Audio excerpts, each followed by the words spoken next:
Deuteronomy 21. If one be found slain in the land which the Lord thy God giveth thee to possess it, lying in the field, and it be not known who hath slain him, then thy elders and thy judges shall come forth, and they shall measure unto the cities which are round about him that is slain. And it shall be that the city which is next unto the slain man, even the elders of that city shall take an heifer, which hath not been wrought with, and which hath not drawn in the yoke. And the elders of that city shall bring down the heifer unto a rough valley, which is neither eared nor sown, and shall strike off the heifer's neck there in the valley. And the priests, the sons of Levi, shall come near, for them the Lord thy God hath chosen to minister unto him, and to bless in the name of the Lord, and by their word shall every controversy and every stroke be tried. And all the elders of that city that are next unto the slain man shall wash their hands over the heifer that is beheaded in the valley. And they shall answer and say, Our hands have not shed this blood, neither have our eyes seen it. Be merciful, O Lord, unto thy people Israel, whom thou hast redeemed, and lay not innocent blood unto thy people of Israel's charge, and the blood shall be forgiven them. So shalt thou put away the guilt of innocent blood from among you, when thou shalt do that which is right in the sight of the Lord.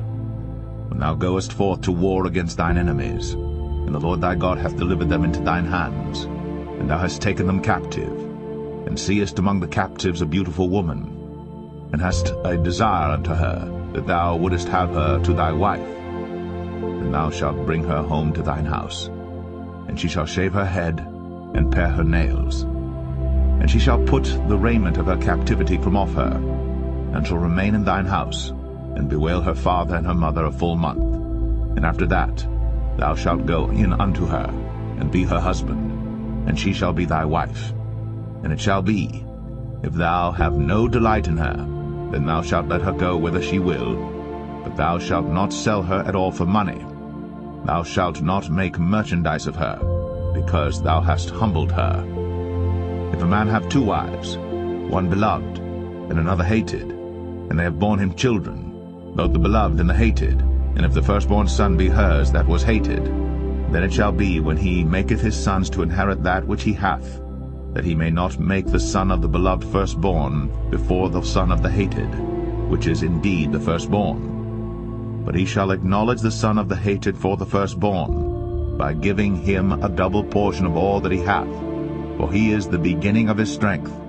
The right of the firstborn is his. If a man have a stubborn and rebellious son, which will not obey the voice of his father, or the voice of his mother, and that, when they have chastened him, will not hearken unto them, then shall his father and his mother lay hold on him, and bring him out unto the elders of his city, and unto the gate of his place. And they shall say unto the elders of his city, This our son is stubborn and rebellious. He will not obey our voice.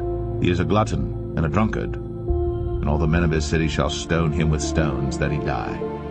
So shalt thou put evil away from among you, and all Israel shall hear and fear.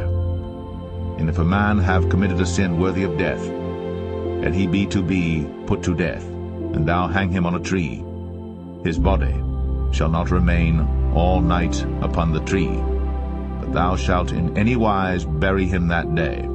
For he that is hanged is accursed of God, that thy land be not defiled, which the Lord thy God giveth thee for an inheritance.